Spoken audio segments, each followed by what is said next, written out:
The footprints did not stop at the river. They led straight into the village, large, deep, as though something far heavier than any man had walked through the village during the night. Nnamdi followed them at first light. With every step, his heart beat faster. The footprints ended outside the hut of Mama Ez. The old blind woman. Nnamdi pushed the wooden door open. Mama Ez. No answer. The hut was empty.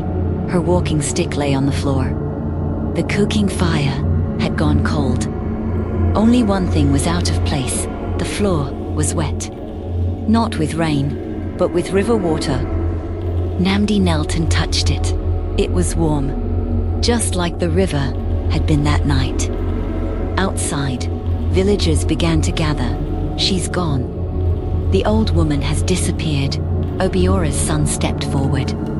His eyes landed on the wet footprints, then on Nnamdi. You. Nnamdi looked up. You were here. I just arrived. Liar. The young man grabbed Nnamdi by the shirt. First my father dies. Then the river curses our village, and now Mama Ez is missing. The crowd began murmuring, maybe he's right.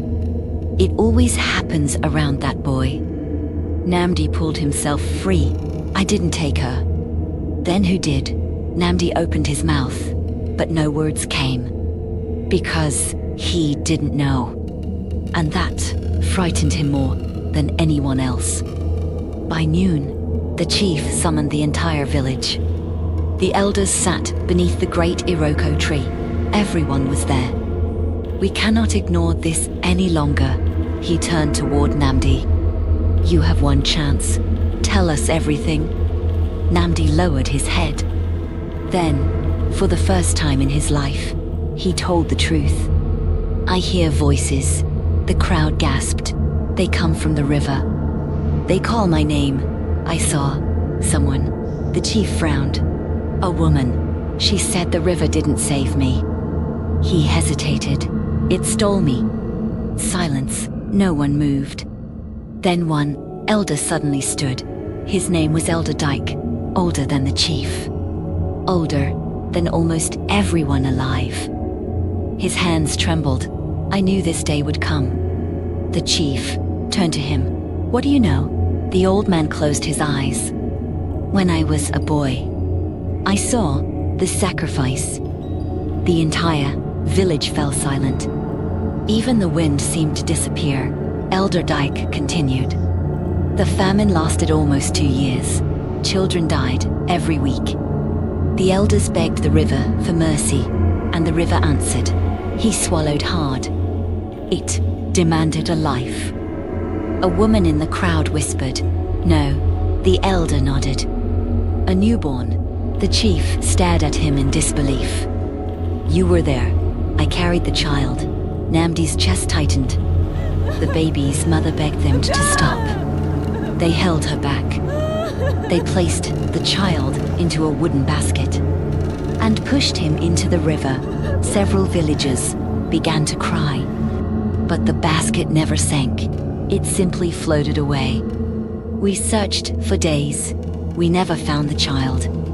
Elder Dyke looked at Nnamdi. Tears filled his old eyes. I have carried that guilt my entire life. The crowd slowly turned toward Nnamdi. There was no hate. Not anymore. The village hadn't rescued him. The village had abandoned him. Suddenly a scream echoed from the river. Everyone turned. A fisherman came running. The river, it's rising again.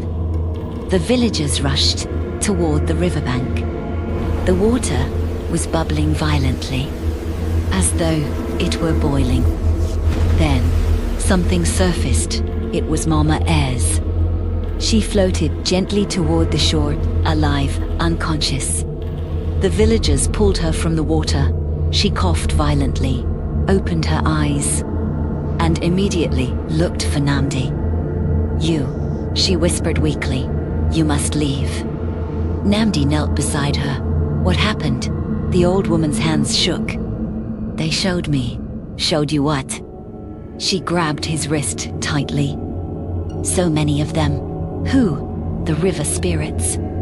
The villagers stepped back nervously. Mama, Ez's voice dropped to a whisper.